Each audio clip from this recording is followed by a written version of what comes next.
Hey folks, Real Honesty with John Ritlin. I'm John Ritlin, and this is more of worst characters slash gimmicks in WCW. I haven't done one of these for a bit. I had the list going. I've had a lot of shows I've been doing, so I apologize to anybody that suggested stuff in the comments. Probably a month or two ago. I think that's about when I last did one of these. I'm keeping these going, and I am always willing to hear from any of you on YouTube or on Twitter what gimmicks, or characters you absolutely hated. For one reason or another. You didn't have to necessarily hate the wrestler, but whatever gimmicks, you hated, leave them in the comments and I will absolutely do that. If I haven't covered them already, I will absolutely 100% do another show. And it doesn't just have to be WCW. You can talk about WCW, but break them up. Like if you got WCW, Impact Wrestling, WWE, and even if it's like AWA, whatever, this kind of stuff, Jim Crockett Promotions, feel free to just, leave them in the comments. But break them up, like, and use abbreviations that I can understand and the other wrestlers, or other, wrestling fans can understand. And then there we go. We could have a great discussion and everything. But these are worst characters, and none of these are necessarily people that I hate. I'm already doing that. I'm already doing the top 40 least favorite wrestlers for one reason or another. I'm already doing that series, and I'm actually almost halfway through, and I'm getting some good feedback, and I'm getting some people that can't spell for shit. Go to my Twitter feed and take a look at my pictures, and you'll see what I mean. Some guy with one subscriber saying that I was too hard on Jeff Hardy, or at least I think that's what he was saying. I don't know. Maybe he was typing with his ass. I have no idea. But anyway, So here we go with worst characters in WCW after that very lengthy introduction. Robocop. This was sent by @MistressJen on, Mistress Jen on YouTube. Jen, forgive me, I don't remember your Twitter handle. It has Ginger, I believe, in it at the end. Now, Mistress Jen's a great person to talk to, great wrestling fan, great cool person, and she suggested Robocop. And anybody that remembers the Capital Combat 1990 WCW pay-per-view, my God, what is this? What even is? I mean, Jim Cornette talked about he was thrown in the cage that Robocop was going to bust open. It was bad. I mean, it was just bad because Cornette couldn't really do anything with the gimmicked cage, and then Sting got freed, and JR, bless his heart, doing the best selling of Robocop ever. Like, oh God, look at the strength. I'm not going to try to do a JR voice, but look at the strength of Robocop. He's just selling it up like crazy, like the crazy Southern man that he is. But yeah, Robocop was shit. I mean, it was so silly. I mean, you had Gordon Soley trying to sell the whole thing with Robocop and get an interview with him, and it was bad. It was just bad. And then, but thank you, Mistress Jen, for sending those in. And @Black Fox with 2 X's 86, they sent in some on my WWE, on my Impact Wrestling, and on the WCW series that I've been doing. And again, these series are ongoing. You can feel free to leave in comments, and if I haven't covered them already, then I'll absolutely throw out another show sometime down the road. This may be the last one for a bit, but the Maestro. Yeah, the Maestro was pretty bad. I mean, pretty damn bad. It's like it was WCW doing everything they could to be different. There was nothing wrong with trying to be different, but just some of their stuff was just crap. And it was just really, really bad. And the reason it was really bad is you're watching this and you're like, why is this happening? It was just no good. And if I remember right, I think the Maestro was there, and then they had James Brown show up. He was feuding with the Cat. And James Brown, the actual musician, James Brown, showed up.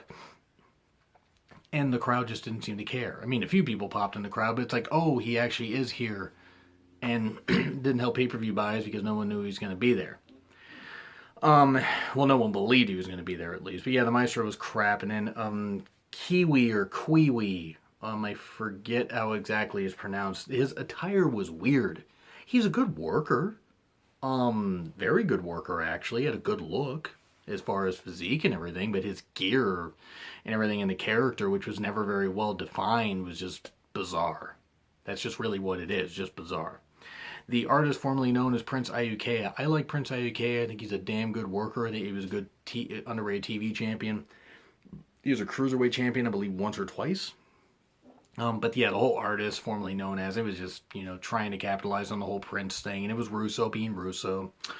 Russo's an idiot.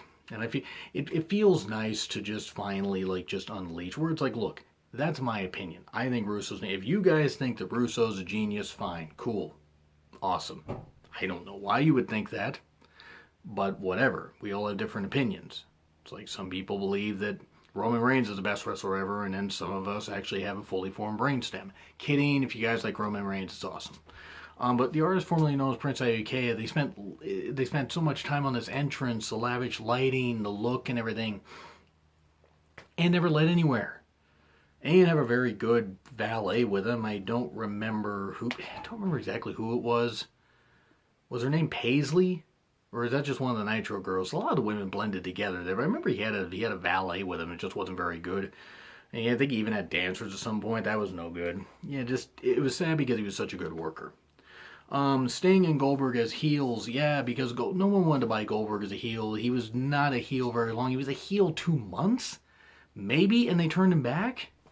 I mean, that was just bad. It was just really, really bad. And Sting, no one wanted to buy Sting as a heel. They had Sting go heel in, I think, the fall of 99. He faced Hogan at Fall Brawl 99 and Halloween Havoc 99. And yeah, it was really sad to see what WCW became by the end of 99. I mean, that was, I don't want to blame Russo for that, because I'll blame him for Goldberg turning heel, but not for Sting so much, because Sting started to turn heel and Russo hadn't left the company yet. He didn't leave the company until October 5th, 1999, I believe. Yeah, WWE, that is. But yeah, Sting, no one wanted to boo Sting, and no one wanted to boo Goldberg. Even though Goldberg needed to freshen up his character a little bit, but doing a heel turn was not good. Misfits in action. Major guns. Nothing against the lady herself, but she put her tits out there and that was it. And the whole, what was it?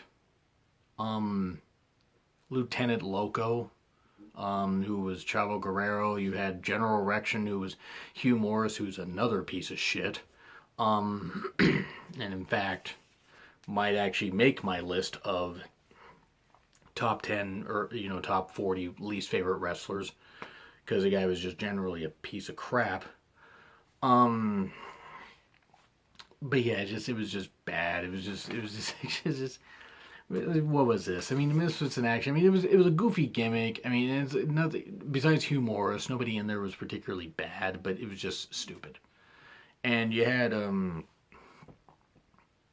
what was his name? Lash LaRue. And I don't remember what his name was in there. That's how forgettable it was. Lash LaRue was a good worker, though. But yeah, Misfits in action was bad. The Renegade, and look, it's terrible the man shot himself. Terrible. It is terrible. It's terrible the man himself, after his contract ended, he was severely depressed and shot himself. No one should have to get that low. No one should ever get that low. No good people should ever get that low. And no one should ever have to feel that they have that's their only option to take out. Or to take it out on themselves. It's not knocking the man. The Renegade gimmick was shameful. Shameful, shameless, whatever you want to call it, it was bad. It was such a bad version of the Ultimate Warrior. And he even got a TV title run out of it. The guy wasn't a terrible worker. He wasn't. The gimmick itself was ridiculous. The Ultimate Warrior ripoff was bad, and then they decided to kind of try to make him a bit Native American type or something, or biker type. They had him and I believe Joe Gomez team up for a little bit, and then they had Joe Gomez face off against Steve McMichael, and poor Joe Gomez. Just the Renegade was just bad. It was just really, really bad. It's terrible what happened to the man that played the gimmick. It's certainly not an indictment against him, but the Renegade was just bad. It was just really, really bad. The Booty Man, because Brutus Beefcake could not get any damn gimmick over after 1990 if he tried. He was Booty Man, Zodiac, the man with no name, the man with no good gimmick. He seems like he's cleaned up his life and gotten healthy and everything, and I'm happy for him, but just his gimmicks were horrible. And the Booty Man was even worse. It was basically a Brutus Beefcake ripoff, but just with him shaking his ass in the camera. I can't imagine why that didn't get over. You have Kimberly Page as the booty babe. I mean, Kimberly Page was a hot woman. I mean, still kind of is actually right now. But yeah, Booty Man was just crap. It was just bad, and I felt bad for DDP having to work with him because it just wasn't any good. Mortis. Canyon was so much better than this.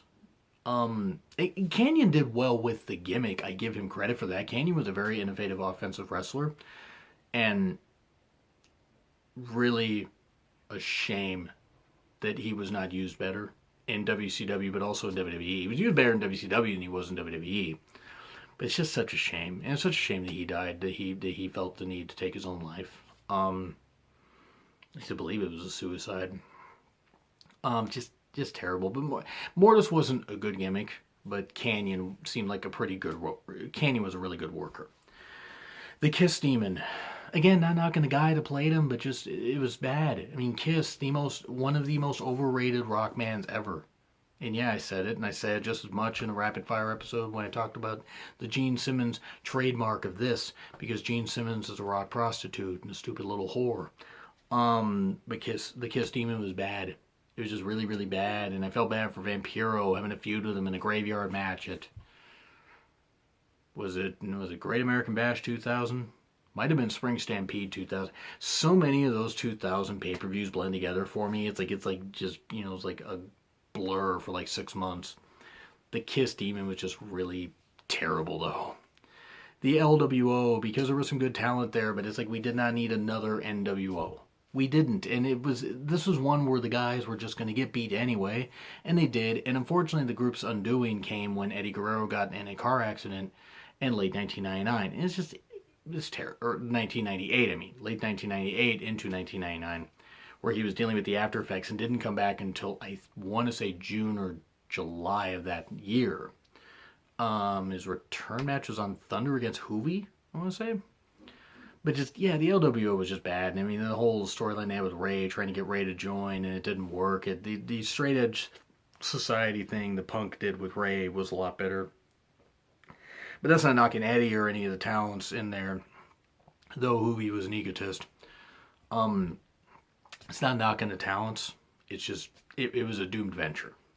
And lastly, Harlem Heat 2000, because Ahmed Johnson, you fucking terrible wrestler. I mean, just goddamn terrible. I mean, I'm going to rant about Ahmed Johnson on my top 40 least favorite wrestlers sometime in the future. Oops, spoiler.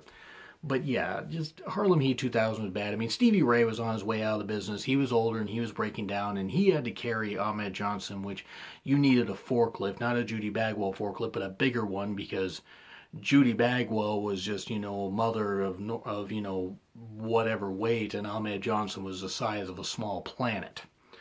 Actually, Pluto, I think, might have outweighed Ahmed Johnson, before Ahmed Johnson got to WCW. Just bad. Harlem Heat 2000 was just really bad. I mean, poor Booker T. Just not good. But anyway, that's where I'm going to leave that off. So that's my worst characters / gimmicks in WCW Part 3. Do you agree? Do you disagree with what I said? What are some of your least favorite characters and gimmicks? Like, share, comment, subscribe. Tweet them to me if you want. My Twitter handle's in the description. And leave them in the comments here if you would like. And I will not just WCW, but any company. You let me know and I will tell you if I've covered them already. And I'll do a future video if I get enough suggestions. It's been Real Honesty with John Ritlin. I'm John Ritlin. I will see you soon.